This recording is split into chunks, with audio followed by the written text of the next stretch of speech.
بذكر الله ترتاح القلوب وتنزاح المتاعب والكروب. دوزخ سے بچنے کی چند دعائیں جو ہیں وہ اس اختتام میں، سیریز کے اختتام میں دیکھ لیتے ہیں. حضرت عبداللہ ابن عباس رضی اللہ تعالی عنہ فرماتے ہیں کہ حضور اکرم صلی اللہ علیہ وآلہ وسلم جس طرح صحابہ کو قرآن کی صورتیں سکھاتے تھے، اسی طرح یہ دعا بھی سکھاتے تھے. اس کو امام مسلم نے روایت کیا ہے کہ اللہم انی اعوذ بک من عذاب جہنم واعوذ بک من عذاب القبر واعوذ بک من فتنة المسیح الدجال واعوذ بک من فتنة المحیا والممات. اللہم انی اعوذ بک من عذاب جہنم، اے میرے رب میں پناہ مانگتا ہوں جہنم کے عذاب سے. واعوذ بک من عذاب القبر، اور قبر کے عذاب سے تیری پناہ مانگتا ہوں. واعوذ بک من فتنة المسیح الدجال، اور مسیح الدجال کے فتنے سے تیری پناہ مانگتا ہوں. واعوذ بک من فتنة المحیا والممات، اور زندگی اور موت کے جو ٹرائلز ہوتے ہیں، جو اس میں چیلنجز ہوتے ہیں، اس سے اللہ عز و جل میں آپ کی پناہ میں آنا چاہتا ہوں.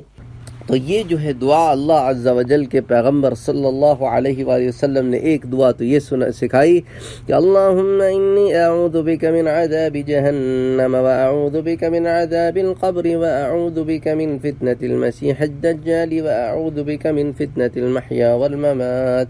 اور اسی طرح امام بخاری حضرت انس رضی اللہ تعالی عنہ سے ایک روایت لاتے ہیں کہ اللہ کے رسول صلی اللہ علیہ وآلہ وسلم اکثر یہ دعا فرمایا کرتے تھے ربنا آتنا فی الدنیا حسنة وفی الآخرة حسنة وقنا عذاب النار. اسی طرح حضرت محمد مصطفیٰ صلی اللہ علیہ وآلہ وسلم نے ایک صحابی کو بتلایا تھا کہ مغرب کی نماز سے فارغ ہو کر کسی سے بات کرنے سے پہلے 7 مرتبہ یہ پڑھو اللہم اجرنی من النار. اگر اس کو کہہ لو گے اور اگر اسی رات میں مر جاؤ گے تو دوزخ سے تمہاری خلاصی کر دی جائے گی. اور جب صبح کی نماز پڑھ چکو اور اس کو اسی طرح 7 مرتبہ بولو، اور اسی طرح اس دن مر جاؤ گے تو دوزخ سے تمہاری خلاصی ضرور کر دی جائے گی. اس کو امام ابو داؤد نے روایت کیا ہے. اسی طرح اللہ کے رسول صلی اللہ علیہ وآلہ وسلم نے فرمایا جو شخص 3 مرتبہ خدا سے جنت کا سوال کرے تو جنت اس کے لیے خدا سے دعا کرتی ہے کہ اللہم ادخلہ الجنہ، اے اللہ اس کو جنت میں داخل کر دے. اور جو شخص 3 مرتبہ دوزخ سے پناہ مانگتا ہے تو دوزخ اس کے لیے خدا سے دعا کرتا ہے کہ اللہم اجرہ من النار، اے اللہ اس کو دوزخ سے بچا لے. اس کو الترغیب میں روایت کیا گیا ہے.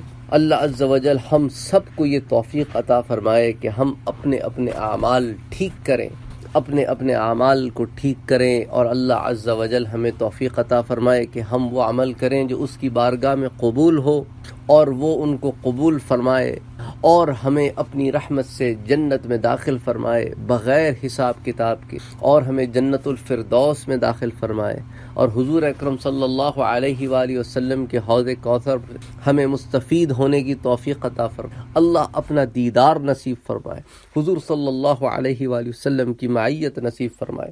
اللہم صلی وسلم وبارک علی سیدنا محمد صلی اللہ علیہ وسلم. بذكر الله ترتاح القلوب وتنزاح المتاعب والكروب.